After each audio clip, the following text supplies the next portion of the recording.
And in today's video, I am going to be talking about how I would actually fix Iron Man 3.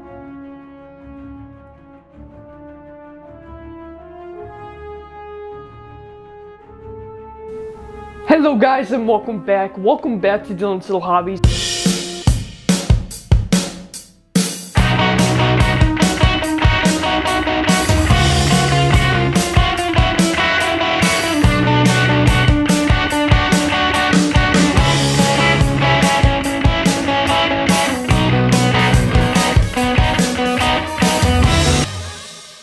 Subscribe to Dylan's Little Hobbies right now. I am finally going to discuss what I would do differently to improve the story of Iron Man 3. Now, I already talked about a lot of the issues I had with Iron Man 3 in my Iron Man review, and I also did last week a review for Shang-Chi, and I'm going to use a little bit of Shang-Chi's story to fix Iron Man 3 in my take on Iron Man 3. I think it's gonna be an interesting one. But to recap basically of my Iron Man 3 review, basically I don't like AIM. That was ridiculous, and I don't like the AIM guy at all. So this is what I would do differently. First off, AIM gone. Also, the whole storyline with these people that explode from, that AIM has created, and all of this genetic talk to regrow limbs only end up giving them superpowers to explode, all of that, erase it, gone. Don't start out the movie with Iron Man talking about 1970s, whatever he was doing during that time. We'll talk about Tony in the first Iron Man movie. I would kind of show what's on his mind at this point, being that he just went through the events of, yep, that's right, the first Avengers movie, the attack on New York. I will talk about what he's been feeling towards that point, and then leading up to how he's changed from what he's been at the beginning of Iron Man 1, maybe a couple years before that, and what the events of the first Iron Man movie has truly meant to him, and what he did to try and undo the damage that he's done to the world through his making of his manufacturing of weapons, and how after seeing what has happened to New York, how he feels like he has to make more weapons, but only use them himself. And because he has to use them himself, only he can use them, only he can protect the world. He's going to protect the world alone, by himself. He's not going to go back to the Avengers. He's wanting to stand up to the threat of this alien species coming back to attack all of the world. He wants to build suit of armor everywhere, of course alluding into what will happen in Age of Ultron, when he ends up building a bunch of random suits to go around and hopefully protect the world.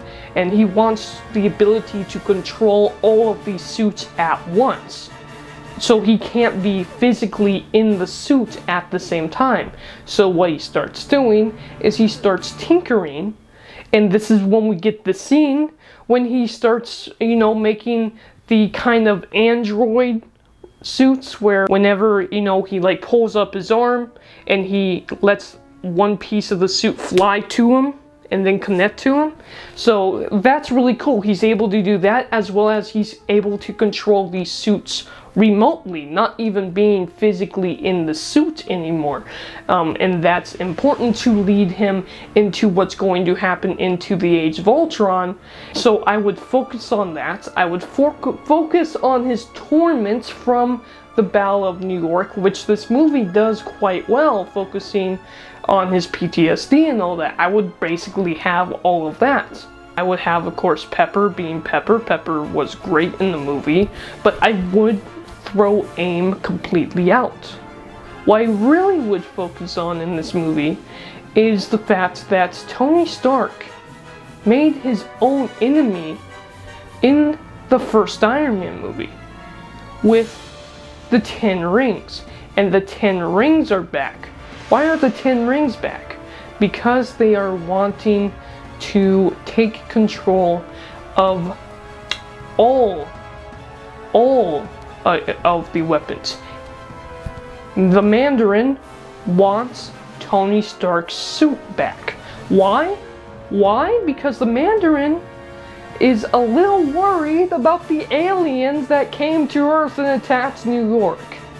He wants that power back. He's lost that power that he's had in the world. And now he's not just sending random thugs to go against Iron Man. Now, he's sending ninjas.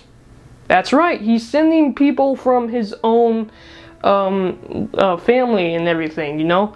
And what could be really interesting is think about this.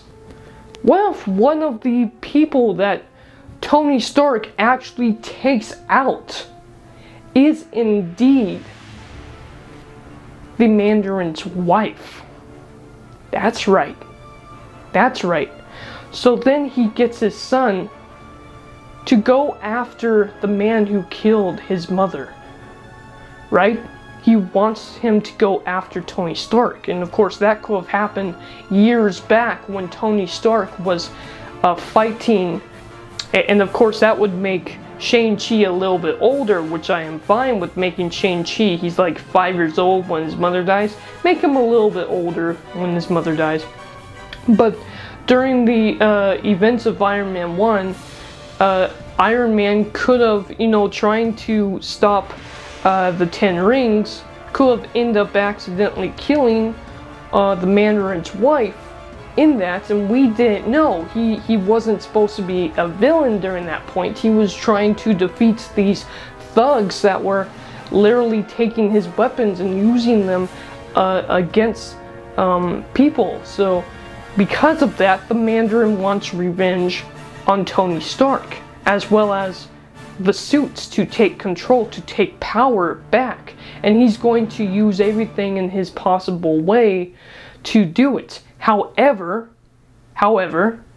we have little Shang-Chi, who couldn't defeat Iron Man, who couldn't do it all those years ago, had that chance to do it.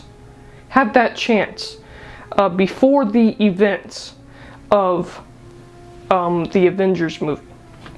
And so what does he do? He runs away. And instead of Tony Stark meeting that little kid in Iron Man 3, he meets Shang-Chi.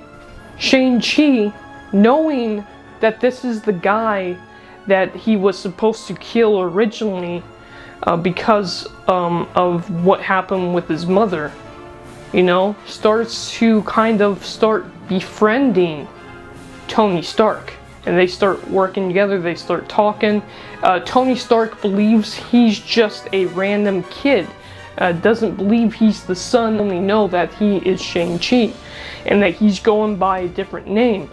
And then the Mandarin could attack, oh yeah, that's right, Tony Stark. And to, you know, try to get Tony Stark's attention, who does he steal? He steals not only Pepper, oh, but that's right, the President of the United States, bringing back, yep, bringing back our good old Rhodey.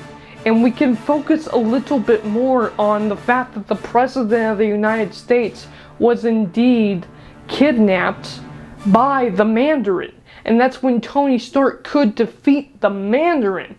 And what happens after Tony Stark defeats the Mandarin, saves the day, saves Pepper? You know, Pepper could always be really annoyed with the suits. He would blow up his suits, giving her what she wants at the end of the movie.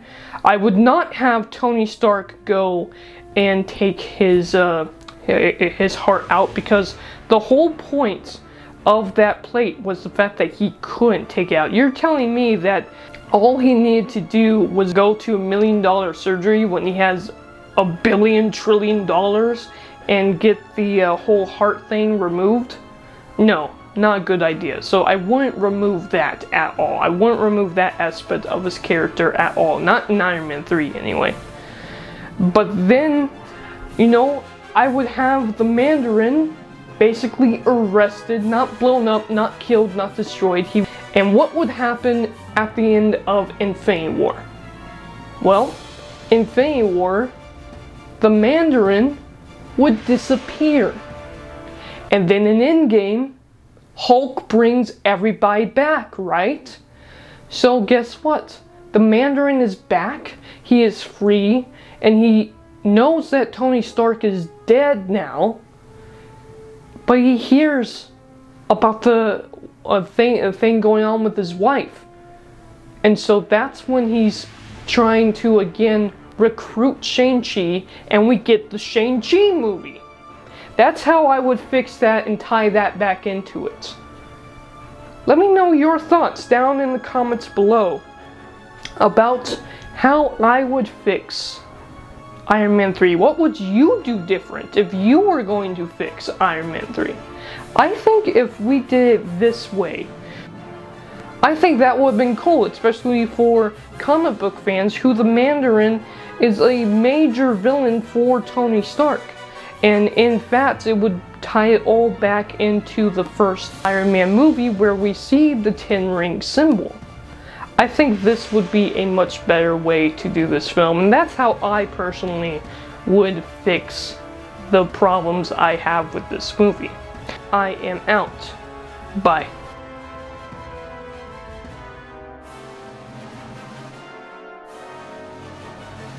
Subscribe to Dylan's Little Hobbies right now.